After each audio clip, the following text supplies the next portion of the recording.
Hey everybody.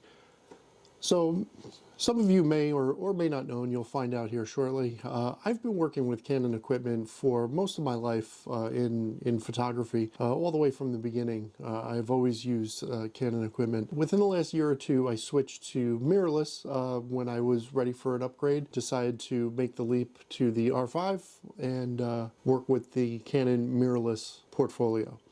One of the things that I have found with making that leap is there's been a distinct lack of quality prime lenses in the wide angle realm.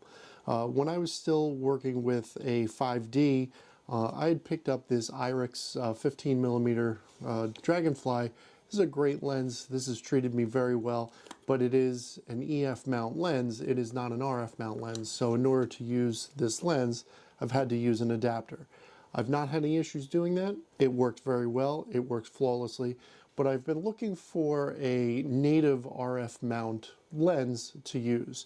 Recently, I just rented the Rokinon AF 14mm for the RF lens. I'm going to give this a try. I want to take a few photos, see how it comes out, but I'll also let you guys know why it is that I use a wide angle prime instead of a wide angle zoom when I get out and take some photos. So let's put this to the test, get out, take a few photos, and see how it comes out. So come on. So while I get set up here, let's just go over a few of the features of having a wide angle prime lens for your landscape photography. Wide-angle prime lenses actually offer a really broad field of view. You usually have a very wide angle of view, be able to bring in your entire scene. Makes them ideal for capturing an expansive landscape, architecture, or even interiors.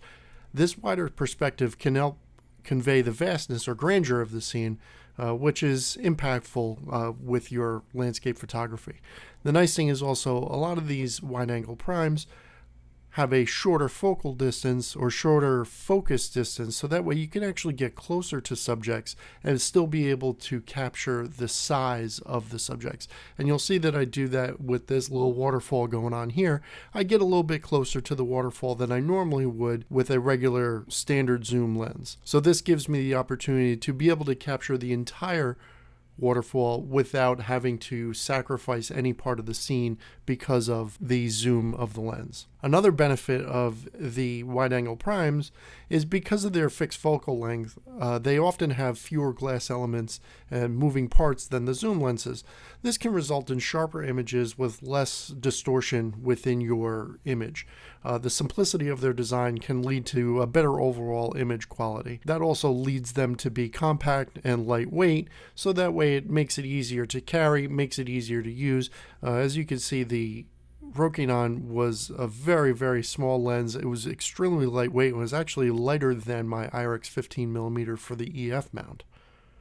So because of the prime lenses and the larger maximum apertures, you can get a little creative with your depth of field in order to produce a shallower depth of field because of those larger maximum apertures. Helps you to make your subject stand out from a blurred background, even in those wider shots. So now that we've gotten a few photos with this Rokinon on my R5, I have to say I'm pretty impressed with the image quality out of it. In order to find any kind of blemishes or soft focus or anything, I really had to do some major pixel peeping in order to get there.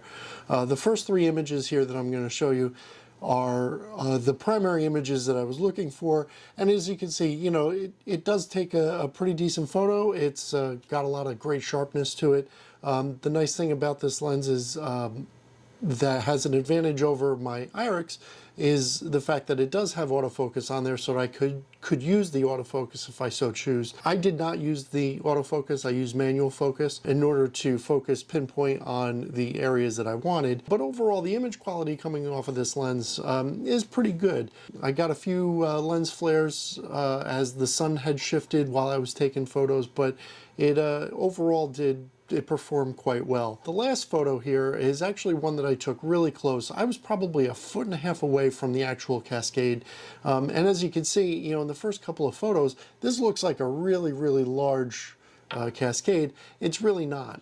As you can see from an image earlier in the video, I have a moment where I'm standing up right next to the falls, and you know that main drop is about 6 feet, which is how tall I am. It was really good to get close and take this last photo, so that way I could get a little bit more detail of the water falling, but being able to get most of it while getting up close.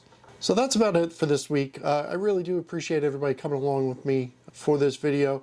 Like I said, I rented this lens and unfortunately I do have to send it back. I do like this lens and it might be on my short list to purchase in the future while I look for a native RF mount lens. So like I said, thank you very much for coming along with me. If you can give me a like on this video, subscribe to the channel if you haven't already. Make sure to get out there, take some great photos, and be sure to check out the rest of the channel for any other videos, for any other tips or tutorials that you may need or want. Again, thank you very much, and I'll see you again next week. Take care.